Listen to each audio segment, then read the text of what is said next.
الحمد للہ وکفا وسلام علی عبادہ الذین اصطفى اما بعد فاعوذ باللہ من الشیطان الرجیم بسم اللہ الرحمن الرحیم واتبعوا ما تتلو الشیاطین علی ملک سلیمان وما کفر سلیمان ولکن الشیاطین کفروا یعلمون الناس السحر۔ یہ سورہ بقرہ کے 12ویں رکوع کی آیات ہیں، جس میں اللہ تعالیٰ نے جادو کی برائی کو، اس کے قباحت کو بیان فرمایا۔ کہا واتبعوا ما تتلو الشیاطین، پیچھے پڑ گئے اس کی جس کی شیاطین تلاوت کرتے ہیں، جس کو شیاطین پڑھتے ہیں۔ علی ملک سلیمان، حضرت سلیمان علیہ السلام کے عہد سلطنت میں، ان کے زمانے میں جادوگری کا حضرت سلیمان علیہ السلام کے زمانے میں بہت زور تھا۔ جادوگری دو طریقے سے پھیلا ہے، یعنی کہاں سے شروع ہوا اور کیسے پھیلا، تو روایتوں میں آتا ہے یہ سب آیتیں اللہ تعالیٰ یہودیوں کے متعلق عرض کر رہے ہیں کہ یہودی وہ جادو کے پیچھے پڑ گئے تھے۔ قرآن مجید ان کی جو اللہ کی کتاب ان کے لیے جو اللہ نے اتاری تھی توریت، اس کو چھوڑ کر کے وہ جادو کے پیچھے پڑ گئے۔ اسی کا اللہ نے ذکر فرمایا کہ واتبعوا، وہ پیچھے پڑ گئے یہودی، ماں اس چیز کی تتلو الشیاطین، جس کو شیاطین پڑھ کر کے سناتے ہیں حضرت سلیمان علیہ السلام کے زمانے میں۔ تو دو طریقے سے پھیلا، ایک تو شیاطین، جنات جادوگری کو جانتے تھے، انسان نہیں جانتے تھے۔ یہاں سے جادوگری کا سلسلہ شروع ہوا کہ شیاطین نے، جنات نے انسانوں کو سکھانا شروع کر دیا۔ تو یہودیوں میں سے جو تھے وہ جنات سے، شیاطین سے سیکھ لیا کرتے تھے، اور پھر ایک طریقہ یہ ہے کہ شیطان سے سیکھے انہوں نے، شیاطین سے، جنات سے۔ اور دوسرا طریقہ جو اللہ تعالیٰ نے یہاں بیان کیا، ہاروت ماروت دو فرشتوں کو اللہ نے سکھلانے کے لیے اتارا تھا۔ تو یہ دو طریقے سے پھیلا، شروع ہوا جنات کے ذریعے سے۔ تو اللہ تعالیٰ نے اسی کا ذکر فرمایا کہ جس کے شیاطین تلاوت کرتے تھے، پڑھ کر سناتے تھے، اس کو سیکھنے کے پیچھے پڑ گئے، اور اللہ کی کتاب توریت ہے اسے پش پوش ڈال دیا، چھوڑ دیا۔ وما کفر سلیمان، اور جادوگری کو سیکھنے لگے، اور یہ لوگوں کو یقین دلانے لگے کہ حضرت سلیمان علیہ السلام بھی جادوگری ہی کیا کرتے تھے۔ یعنی حضرت سلیمان علیہ السلام کے زمانے میں جادوگری کا بہت زور تھا۔ حضرت سلیمان علیہ السلام اسے روکنے کے لیے، سد باب کے لیے، اس جادوگری کو ختم کرنے کے لیے، جادوگروں کے پاس جو جو کتابیں تھیں وہ سب لے کر کے اپنے تخت کے کرسی کے نیچے دفن کر دیے تھے۔ لیکن جب حضرت سلیمان علیہ السلام کا انتقال ہوا تو جنات نے، شیاطین نے لوگوں کو بتا دیا کہ حضرت سلیمان علیہ السلام کے کرسی کے نیچے وہ کتابیں، جو جادو کی کتابیں ہیں، وہ دفن ہیں۔ لہذا بعد میں اسے اٹھایا گیا، اٹھا کر یہ یقین دلایا گیا کہ حضرت سلیمان علیہ السلام اس جادوگری کے زور سے ہی حکومت کیا کرتے تھے، ورنہ خدا کے پیغمبر نے، نعوذ باللہ، حضرت سلیمان علیہ السلام نے کفر کیا۔ یہ کہا، قرآن نے کہا اگر جادوگری کرنا کفر ہے تو سلیمان نے بھی کفر کیا ہے، انہوں نے جادوگری کے ذریعے سے حکومت کو چلایا ہے۔ وہ جادوگر تھے، نعوذ باللہ، اللہ کے پیغمبر اور نبی نہیں تھے۔ یہ انہوں نے، یہودیوں نے لوگوں کو یقین دلایا اور کہا کہ وہ جادوگر تھے، لیکن اللہ تعالیٰ اس کی تردید کرتا اور کہتا ہے کہ وما کفر سلیمان، سلیمان علیہ السلام نے کفر نہیں کیا۔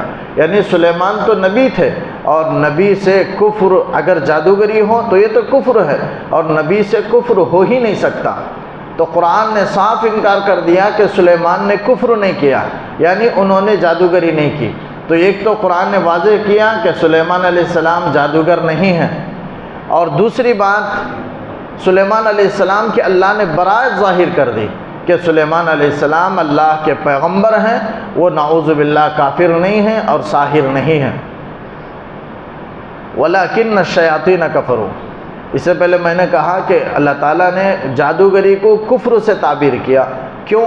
اس لیے کہ جادوگری کا گناہ، جادو کرنا یہ ایسا سخت گناہ ہے کہ اللہ نے اسے کفر سے تعبیر کیا، یعنی گناہ کی شدت کی وجہ سے، گناہ کے نہایت سخت ہونے کو بتانے کے لیے اللہ تعالیٰ نے کفر سے تعبیر کیا۔ ورنہ اگر کوئی جادو کرتا ہے تو یہ گناہ کبیرہ ہے، سخت عذاب کا وہ مستحق ہے، جہنم میں ڈالا جائے گا اور بہت دیر تک جہنم میں رہے گا، تو سخت گناہ ہے، کفر تو نہیں ہے۔ کفر قرآن کی مذاق اڑائے، قرآن کی آیتوں کا انکار کرے، حلال کو حرام سمجھے، تب یہ کفر ہے، لیکن اس وقت تک انسان کافر نہیں ہوتا جب تک قرآن کے کسی حکم کا انکار نہ کرے اور رسول اللہ صلی اللہ علیہ وسلم کا انکار نہ کرے، آخرت کا انکار نہ کرے، تب تک کافر تو نہیں ہوتا لیکن فاسق تو کہلائے گا، جادو کرنے والا گنہگار تو ہے۔ تو فرمایا وَلَٰكِنَّ الشَّيَاطِينَ كَفَرُوا، یہ شیاطین نے کفر کیا ہے، یعنی شیاطین جادو کیا کرتے تھے اور شیاطین ہی جادو سکھلایا کرتے تھے جنات لوگوں کو۔ اسی کا اللہ نے ذکر فرمایا کہ يُعَلِّمُونَ النَّاسَ السِّحْرَ، وہ لوگوں کو جادو سکھلاتے تھے شیاطین۔ تو یہاں سے ایک پھیلا جادوگری، ایک طریقہ پھیلنے کا جادو یہ تھا کہ شیاطین جنات سکھاتے تھے۔ اور دوسری وجہ اللہ تعالیٰ نے بیان کیا کہ وَمَا أُنزِلَ عَلَى الْمَلَكَيْنِ بِبَابِلَ ہاروت وَمَاروت، دو فرشتوں پر جو نازل کیا گیا شہر بابل میں، ہاروت ماروت دو فرشتے ہیں، قرآن مجید میں اس کا ذکر ہے، ایک فرشتہ ہاروت ہے، ایک فرشتہ ماروت ہے، نام ہے دو فرشتوں کا جو اللہ تعالیٰ نے انسان کی شکل میں شہر بابل میں بھیجا۔ بھیجنے کا دو مقصد ہیں، عرض کروں گا۔ ایک بابل ایک شہر ہے عراق کا، اس زمانے میں بخت نصر کے زمانے میں تو بہت بڑا شہر تھا، اور وہ دریائے قلزم کے بحر قلزم کے درمیان میں یہ شہر پڑتا تھا، شہر بابل، اس کے دونوں طرف دریا تھے، تو مشہور شہر ہے عراق کا، اس زمانے میں سلطنت عراق میں شامل تھا۔ تو شہر بابل میں دو فرشتوں کو اللہ نے نازل کیا، وہ دو فرشتے ہاروت اور ماروت ہیں۔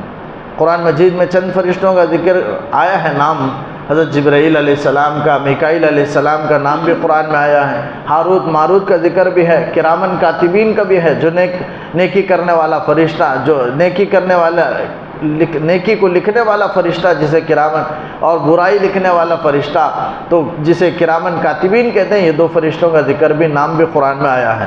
تو گویا میرے علم کے مطابق 6 فرشتوں کا ذکر قرآن مجید میں ہے، اور صحابہ کرام میں ایک صحابی کا ذکر قرآن نے کیا، فلما قضى زید منها، زید بن حارثہ جو حضور صلی اللہ علیہ وسلم کے بیٹے، منہ بولے بیٹے کہلاتے تھے، اس کا ذکر بھی قرآن میں ہے۔ تو ایک صحابی جن کا نام زید تھا، قرآن نے 21-22 پارے میں اس کا ذکر ہے، فلما قضى زید منها کر کے زید کا ذکر، ایک صحابی کا ذکر نام کے ساتھ اللہ تعالیٰ نے کیا ہے۔ تو یہ ہاروت اور ماروت یہ فرشتوں کا نام ہے۔ فرمایا شہر بابل میں اللہ نے دو فرشتوں کو بھیجا، ہاروت اور ماروت کو، وما يعلمان من احد حتى يقولا انما نحن فتنة فلا تکفر، وہ دونوں فرشتے کسی کو نہیں سکھاتے تھے یہاں تک کہ وہ دونوں کہتے کہ ہم تو آزمائش کے لیے اللہ نے بھیجا ہے ہم کو، فلا تکفر، لہذا تم جادو ہم سے سیکھ کر کے کفر نہ کرو۔ اللہ تعالیٰ دو فرشتوں کو اتارا بابل میں جادو سکھلانے کے لیے۔ جادو سکھلانا، اصل مقصد جادو سکھلانا نہیں ہے بلکہ جادو سے روکنا ہے۔ جیسے مجرموں کو پکڑنے کے لیے، جرم کو ختم کرنے کے لیے چند حکومت کی جانب سے افراد ہوتے ہیں، کیونکہ سوال ہو سکتا ہے کہ فرشتے، جادو جب اتنا برا عمل ہے، گناہ کبیرہ ہے، تو فرشتوں کو اللہ نے کیوں اتارا؟ اس برے عمل کو سکھانے کے لیے فرشتوں کو اللہ نے کیوں اتارا؟ یہ سوال نہیں ہونا چاہیے، اس لیے کہ فرشتوں کو جو اللہ نے بھیجا ہے اس گناہ کو ختم کرنے کے لیے، جادوگری کے سلسلے کو روکنے کے لیے اللہ نے فرشتوں کو بھیجا ہے۔ جیسے جرم کو ختم کرنے کے لیے حکومت کے چند افراد ہوتے ہیں، CID ہوتے ہیں، خفیہ پولیس ہوتے ہیں، وہ چوروں کی جماعت میں کبھی ہر طریقے سے وہ گرفتار کرتے ہیں اور ہر طریقے کو اختیار کرتے ہیں، کبھی چوروں کی جماعت میں بھی چور بن کر کے گھس جاتے ہیں اور چوروں کے جرم کو معلوم کرتے ہیں۔ تو ان کا جو مقصد ہے چوروں کے جماعت میں شامل ہو جانا، CID کا یا خفیہ پولیس کا، یہ چوری کرنے کے لیے نہیں ہے بلکہ چور کی حرکت کو معلوم کرنے اور ان کو چوری سے روکنے کے لیے ان کی جماعت میں وہ شامل ہوتے ہیں۔ اسی طریقے سے جادوگروں کا جو سلسلہ تھا حضرت سلیمان علیہ السلام کے زمانے میں، جو لوگ یہودی کثرت سے جادو کیا کرتے تھے، ان کو روکنے کے لیے، ختم کرنے کے لیے اللہ تعالیٰ نے یہ جادوگری کا علم دے کر کے 2 فرشتوں کو اتارا انہی کی جماعت میں، تاکہ جا کر کے وہ ان کو روکیں۔ اور 2 فرشتے آ کر کے کہنے لگے کہ ہم آزمائش کے لیے اللہ نے ہم دونوں کو بھیجا ہے، جادوگری اچھی چیز نہیں ہے، حرام ہے، اللہ نے حرام کیا ہے اور یہ کفر والا عمل ہے، اسے تم اختیار نہ کرو۔ یہ پہلے نصیحت کرتے تھے، انما نحن فتنہ، ہم تمہاری آزمائش کے لیے بھیجے گئے ہیں۔ 2 فرشتوں کو اللہ نے انسان کی شکل میں بھیجا، ان کی اصلیت تو فرشتوں کی تھی، ان کی سارے صفات فرشتوں کے تھے، لیکن ظاہری اعتبار سے انسان کی شکل میں آئے تھے۔ جیسے حضور نبی کریم صلی اللہ علیہ وسلم کے زمانے میں حضرت جبرائیل آپ صلی اللہ علیہ وسلم کے پاس ایک صحابی، خوبصورت صحابی دہیہ کلبی، ان کی شکل میں آیا کرتے تھے آپ صلی اللہ علیہ وسلم کے پاس کبھی کبھی۔ اور حضرت جبرائیل علیہ السلام فرشتے خوبصورت انسان کی شکل میں اتار کر کے اللہ تعالیٰ نے حضرت لوط علیہ السلام کے قوم کے اللہ نے آزمائش بھی کی تھی، ان فرشتوں کو اللہ نے خوبصورت انسانوں کی شکل میں اتارا، یہ قوم لوط کی آزمائش کے لیے۔ تو فرشتے انسانوں کی شکل میں آ سکتے ہیں، تو ہاروت اور ماروت کو اللہ نے انسانوں کی شکل میں بھیجا، اور وہ پہلے یہ کہتے تھے کہ ہم تمہاری آزمائش کے لیے اتارے گئے ہیں، اللہ نے بھیجا ہے۔ انما نحن ابتلاء و اختبار، یہاں ذکر ہے فتنۃ، فتنہ کے معنی آزمائش کے ہیں، ابتلاء کا معنی بھی آزمائش کا ہے، اختیار کا معنی بھی آزمائش کا ہے۔ حدیث میں آتا ہے انما نحن ابتلاء و اختیار من اللہ تعالی لعبادہ، اپنے بندوں کے لیے اللہ تعالیٰ کی طرف سے جانب سے تمہاری آزمائش کے لیے ہم اتارے گئے ہیں، لہذا یہ کفر والا عمل ہے، اسے مت سیکھو۔ پہلے یہ کہا کرتے تھے، اسی طرح کہہ کر کے سب کو روکتے تھے۔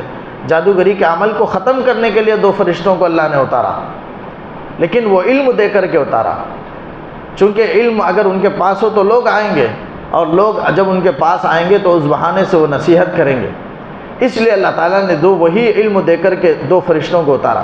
2 فرشتے نصیحت کرتے کہ کفر والا عمل ہے، انسانوں کو تکلیف پہنچانا ہے، مصیبت میں ڈالنا، ہلاک اور قتل کرنا ہے، یہ حرام ہے، یہ شریعت میں جائز نہیں ہے، یہ کسی کے پاس پسندیدہ نہیں ہے، لہذا اس کو سیکھ کر کے جادوگری کر کے کفر والا عمل اختیار نہ کرو، اللہ کی نافرمانی والا عمل نہ کیا کرو، فلا تکفر، کفر مت کرو، یہ پہلے ان کو نصیحت کیا کرتے تھے۔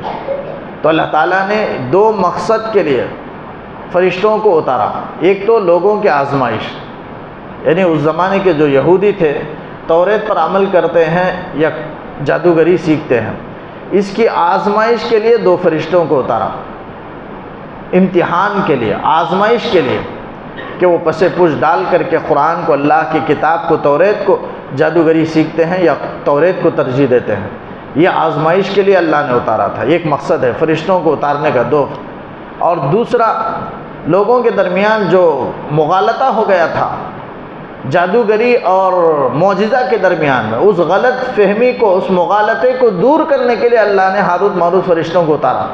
اس زمانے میں چونکہ جادوگری بہت زور تھا، عام تھا، اس لیے سب لوگوں کے ذہن میں خیال آ گیا کہ انبیاء کرام علیہ السلام جو معجزہ دکھاتے ہیں وہ بھی جادوگری ہی ہے۔ تو جادوگری اور معجزہ میں وہ فرق نہیں کرتے تھے، پہلے جادوگری سمجھ لے، معجزہ سمجھ لے، کرامت سمجھ لے۔ معجزہ کسے کہتے ہیں؟ آج بہت سے فون میں ہم دیکھتے ہیں، کوئی خلاف عادت کام ہو جائے تو کوئی بولنے والا بولتا ہے کہ آج کا فلاں کا سب سے بڑا معجزہ ہے۔ معجزہ تو اب نہیں رہا، وہ تو انبیاء کرام کے ساتھ ختم ہو گیا۔ انبیاء کرام علیہم السلام کے ہاتھوں جو خلاف عمل کام ہوتا ہے، جو تعجب والا عمل ہوتا ہے، جو انسان عام انسان نہیں کر سکتا، ایسا کام اگر نبی کر کر کے بتا دیں تو اسے معجزہ کہا جاتا ہے۔ جیسے چاند کے 2 ٹکڑے کرنا آپ صلی اللہ علیہ وسلم نے کیا، یہ اشارہ کر کے چاند 2 ٹکڑے، کفار مکہ نے مانگ کیا آپ صلی اللہ علیہ وسلم سے کہ آپ چاند کے 2 ٹکڑے کر کے بتا دیں، آپ سچے نبی ہوں اگر ہیں تو۔ آپ صلی اللہ علیہ وسلم نے کہا میں سچا نبی ہوں۔ آسمان کی طرف آپ نے اشارہ فرمایا ٹکڑے ہونے کا، تو 2 چاند 2 طرف ہو گئے، ٹکڑے ہو گئے۔ اس زمانے کا جو کیرلا کا بادشاہ تھا اس نے بھی دیکھا اور ایمان قبول کیا آپ صلی اللہ علیہ وسلم کے ہاتھ پر، تو 2 ٹکڑے ہوئے تھے۔ تو اس طرح جو مطالبہ کرتے تھے انبیاء کرام، اسے اللہ کے حکم سے جو پورا کرتے تھے اسے معجزہ کہتے ہیں۔ اور کرامت کہتے ہیں اولیاء نیک لوگوں کے ہاتھوں سے جو خلاف عادت کام، تعجب والا کام، تعجب خیز کام جو ہوتا ہے، خلاف عادت کام جو عام انسان نہیں کر سکتا، اگر نیک لوگوں سے ہو تو اسے کرامت کہتے ہیں۔ اگر ایسا خلاف عادت کام اگر کافروں سے، فاسقوں سے، گنہگاروں سے ہو تو اسے جادو کہتے ہیں۔ تو یہ تین ہیں۔ تو فرشتوں کو اللہ نے بھیجنے کا دوسرا مقصد مغالطے کو دور کرنا تھا، یعنی غلط فہمی کو دور کرنا تھا۔ کیا غلط فہمی تھی؟ یہ تھا کہ وہ جادوگری کو اور معجزے میں فرق نہیں کرتے تھے۔ انبیاء بھی جو دکھاتے تھے اسی کو جادو سمجھتے تھے، حالانکہ وہ معجزہ ہے۔ تو اسی فرق کو واضح کرنے کے لیے اللہ تعالیٰ نے، اور ایسا زور تھا جادوگری کا، کیا جیسے انبیاء کرام کی عزت، ان کا احترام کیا جاتا تھا، ایسے ہی جادوگروں کا بھی احترام کیا جاتا تھا، اس لیے کہ وہ خلاف عادت کام دکھاتے ہیں۔ حالانکہ جادوگروں کا، گنہگاروں کا، بدعتیوں کی عزت کرنا، ان کی تعظیم کرنا یہ منع ہے۔ بدعتی کی تعظیم نہیں کر سکتے۔ آپ صلی اللہ علیہ وسلم نے منع فرمایا، کوئی بدعتی ہو اس کے ساتھ عزت سے پیش نہیں آ سکتے، اس کی احترام نہیں کر سکتے۔ بدعتی ہو، آپ نے فرمایا من وقر صاحب بدعت، جو صاحب بدعت کی، بدعتی کی تعظیم کرے، فقد اعان علی ہدم الاسلام، اسلام کے ڈھانے میں اس نے مدد کی ہے۔ لہذا بدعتی کی کا احترام، اس کی تعظیم، عزت نہیں کی جا سکتی۔ اس کا یہ مطلب نہیں بے احترامی کریں، خاموشی اختیار کر لیں، بے احترامی کا حکم نہیں ہے، چونکہ انسان ہے، انسانیت کا لحاظ ہے، انسانیت کا احترام ہے، اس لحاظ سے خاموش ہے۔ اس کا مفہوم میں مخالف مراد نہیں لیا جا سکتا، احترام نہیں کیا جا سکتا، بس اس کا یہ مطلب نہیں ہے کہ بے احترامی کریں، یہ مطلب نہیں ہے۔ تو فرمایا انما نحن فتنۃ فلا تکفر، تو ہم تو آزمائش کے لیے اللہ نے بھیجا ہے، لہذا سیکھ کر کے اسے کفر نہ کرو۔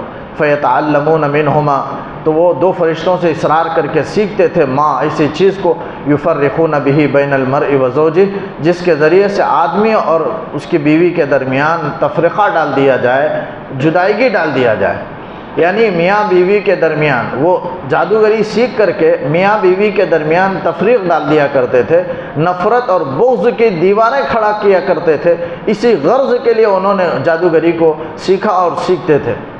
اللہ تعالیٰ کہتا ہے وَمَا هُمْ بِضَارِّينَ بِهِ مِنْ أَحَدٍ إِلَّا بِإِذْنِ اللَّهِ، لیکن اگر کوئی کسی مقصد کے لیے جادوگری کرے تو جادوگری کا عمل تو ہو سکتا ہے، اس کا انکار نہیں کیا جا سکتا، جادوگری حق ہے۔ مطلب یہ کہ کوئی عمل جادو کرے، عمل سحر کرے، جادو کا عمل کرے تو دوسرے انسان پر اس کا اثر ہو سکتا ہے، انکار نہ کرے، انکار نہیں کیا جا سکتا۔ قرآن سے ثابت ہے جادو کا عمل صحیح ہے، یعنی مطلب اگر کوئی کرے تو اس کا اثر ہوتا ہے۔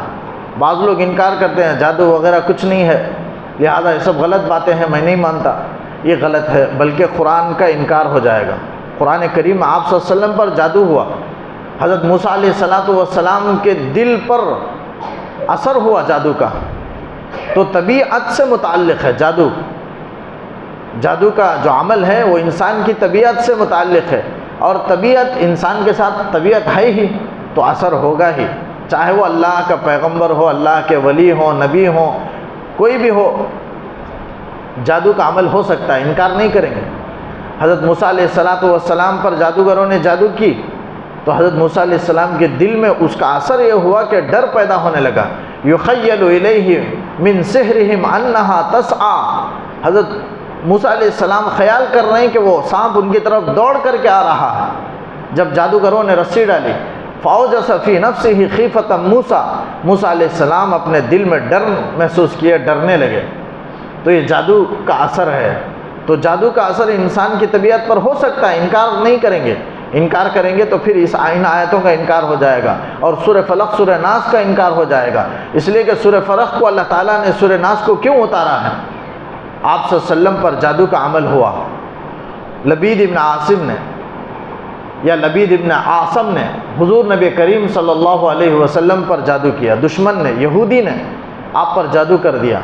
کئی ماہ آپ صلی اللہ علیہ وسلم اسی تکلیف میں رہے، بعد میں خواب کے ذریعے سے آپ کو بتایا گیا آپ کے جادو ہونے کو، اور اس کے توڑ کے عمل کو خواب کے ذریعے سے بتایا گیا۔ چنانچہ آپ صلی اللہ علیہ وسلم ویسے ہی کیے جیسے آپ کو خواب میں بتایا گیا۔ دو فرشتے آئے، ایک فرشتہ سر کے پاس، ایک فرشتہ پیر کے پاس کھڑا رہ گیا۔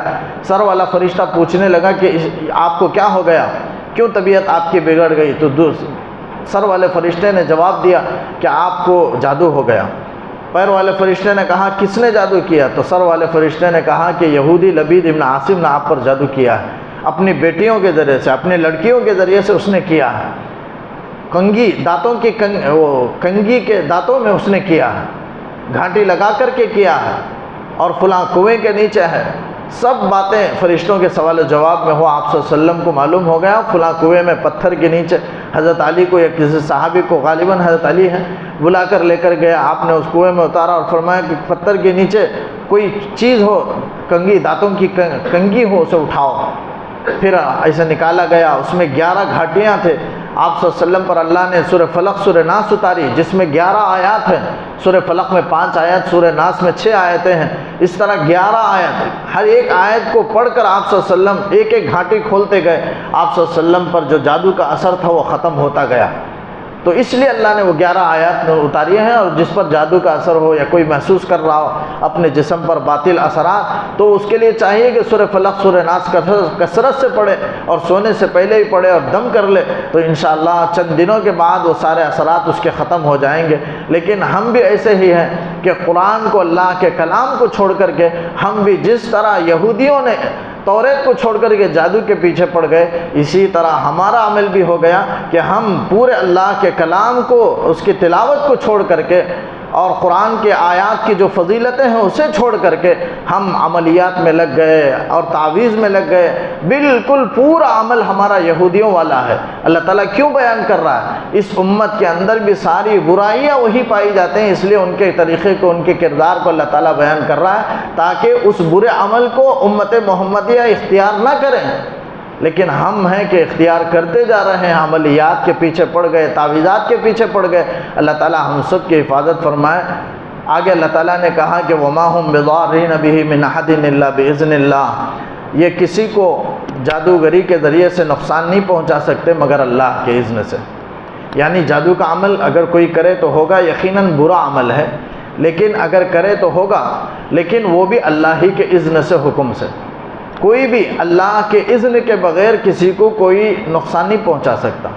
کوئی چیز ضار نہیں ہے اور خود سے کوئی چیز نافع نہیں ہے، اللہ کے حکم سے نافع ہے، اللہ کے حکم سے وہ ضار ہے، نقصان پہنچانے والا ہے۔ تو جادو کے عمل سے بھی اگر کسی کو نقصان پہنچتا ہے تو وہ بھی اللہ کی مشیت سے، اللہ کے حکم سے۔ اس لیے ہر کام میں ہم اللہ کی طرف رجوع کریں۔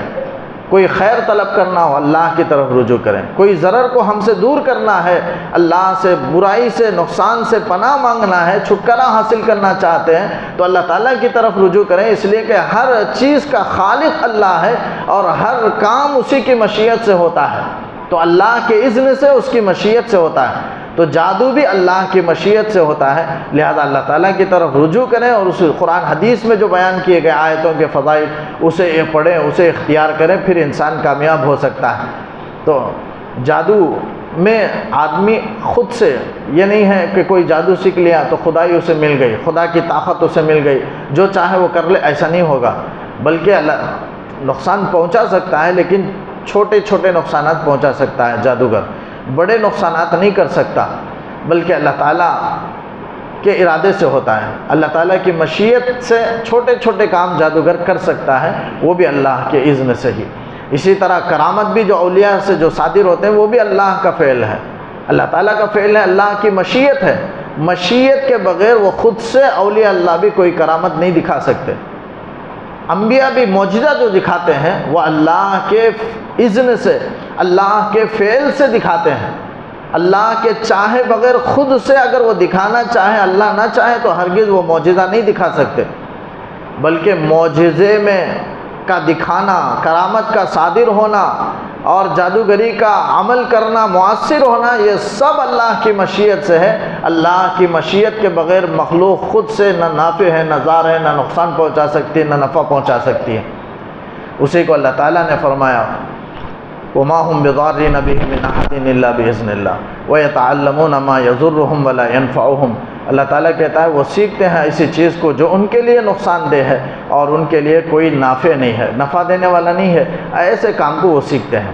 یعنی یہ یہودی جادوگری کو جو سیکھتے ہیں، اللہ تعالیٰ کہتا ہے کہ یہ ان کے لیے نقصان دہ ہے، کوئی نفع کی بات نہیں ہے، لیکن وہ سیکھتے ہیں، گویا نقصان کو مول رہے ہیں اور نفع کو چھوڑ رہے ہیں۔ جادوگری اچھی چیز نہیں ہے۔ انسان جادو سیکھے گا تو یقیناً دوسرے کو نقصان پہنچانے کے لیے، اور دوسرے کو نقصان پہنچانا جیسے میں نے کہا یہ تو گناہ کبیرہ میں ہے۔ اجتنبوا السبع الموبقات، ہلاک کرنے والے 7 گناہ ہیں، اس سے بچو، حضور صلی اللہ علیہ وسلم نے فرمایا۔ تو جادو کا عمل بھی ہلاک کرنے والا ہے اور بدخواہی ہے، خیر خواہی نہیں ہے، تو گویا بے دینی بے ایمانی ہے۔ دین داری کیا ہے؟ الدین والنصیحہ، دین تو خیر خواہی کا نام ہے۔ تو جادو کرنے والا دوسروں کا بدخواہ ہوتا ہے، برا چاہنے والا ہوتا ہے، اور ایسا انسان کے ساتھ کیا معاملہ ہوگا؟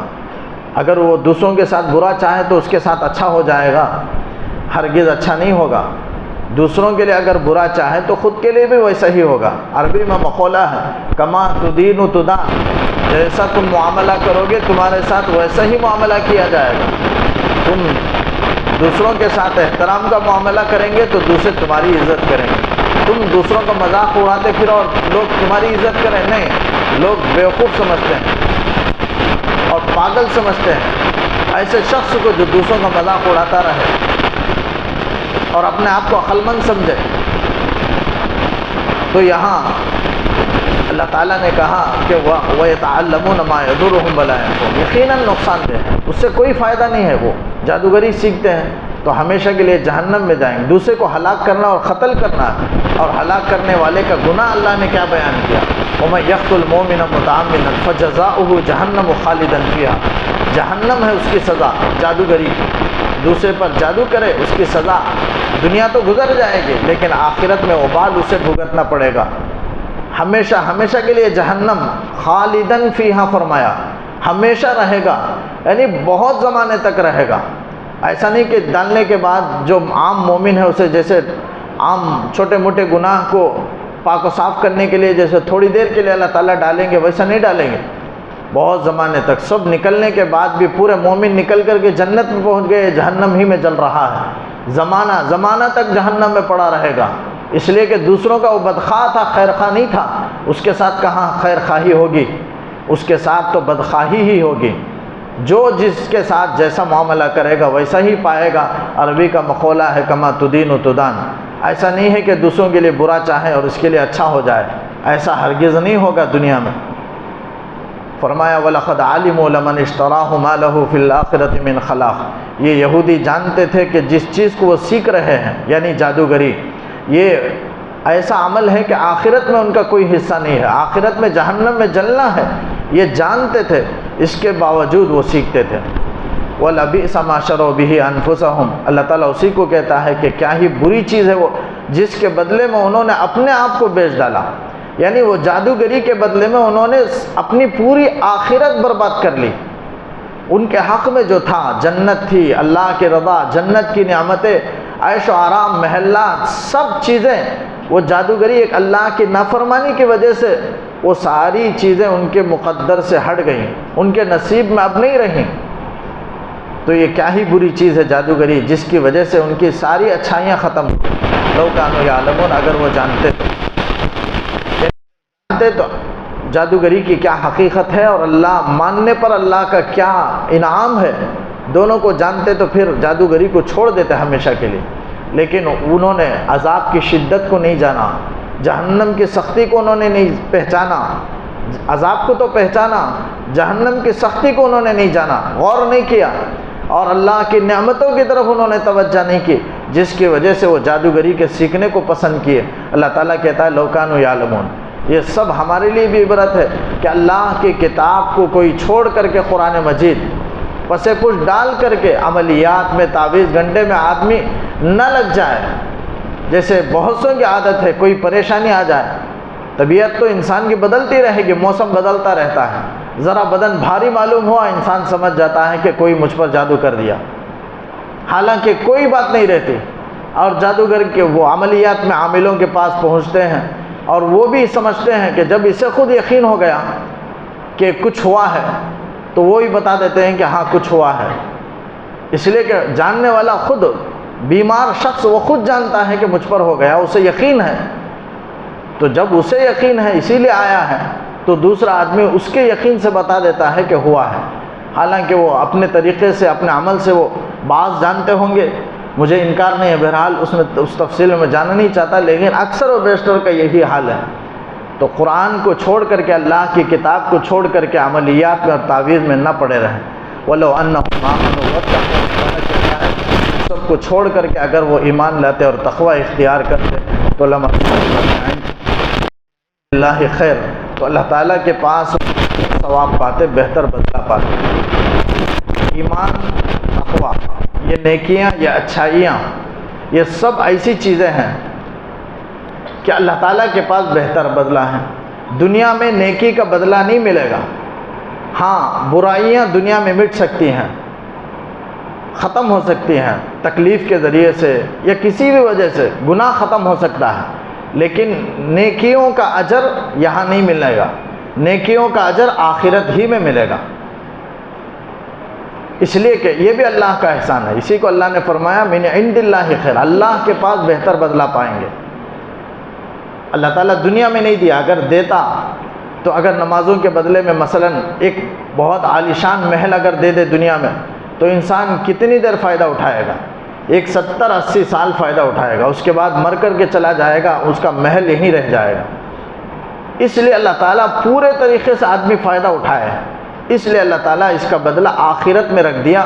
ہر نیکی کا بدلہ آخرت ہی میں ملے گا، دنیا میں نہیں ملے گا، لیکن برائی آدمی اگر گناہ کرے تو اس کا بدلہ دنیا میں مل سکتا ہے، کوئی مصیبت آ گئی وہ گناہ کا بدلہ ہے۔ اس طرح اللہ تعالیٰ گناہوں سے پاک و صاف کر کے اپنے پاس بلانا چاہتے ہیں۔ جیسے روایتوں میں آتا ہے بعض انسان ایسے ہوتے ہیں کہ قبر میں پہنچنے تک ان کا سارا گناہ معاف ہو جاتا ہے، مصیبتوں میں، پریشانیوں میں، بیماریوں میں اللہ تعالیٰ گھیر کر کے، ڈال کر کے، ابتلا کر کے اس سے گناہوں سے پاک و صاف کر دیتے ہیں۔ بعض کے گناہ سکرات تک ختم ہو جاتے ہیں، بعض کے گناہ خبر میں ختم ہو جاتے ہیں، بعض کے گناہ میدان محشر میں ختم ہو جاتے ہیں، اور بعض ایسا زبردست مسلمانوں میں جو پاپی ہے، شرابی، کوئی زبردست گنہگار ہو تو اسے جہنم میں ڈال کر اس کے گناہوں کے بقدر پاک و صاف کرنے کے لیے رکھا جائے گا، پھر اٹھایا جائے گا، پھر اللہ تعالیٰ اسے جنت میں بھیجیں گے۔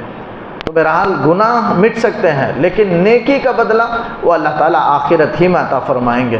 فرمایا من عند اللہ خیر، اللہ کے پاس بہتر بدلہ پاتے اگر ایمان لاتے اور نیکی کرتے، لو کانوا یعلمون، اگر وہ جانتے۔ اللہ تعالیٰ سے دعا ہے کہ اللہ تعالیٰ کہیں بھی سنی باتوں پر کہنے سننے سے عمل کی توفیق دے، ایمان کامل نصیب فرمائے۔ اللہم صلی علی سیدنا محمد وعلی آل سیدنا محمد وبارک وسلم علیہ۔ ربنا آتنا فی الدنیا حسنۃ وفی الآخرۃ حسنۃ وقنا عذاب النار۔ ربنا ظلمنا أنفسنا وإن لم تغفر لنا وترحمنا لنكونن من الخاسرين۔ اللهم إنا نسألك علما نافعا وعملا متقبلا ورزقا حلالا طيبا وشفاء من كل داء، وصلى الله تعالى وسلم على خير خلقه ونور عرشه سيدنا ومولانا محمد وآله وأصحابه أجمعين برحمتك يا أرحم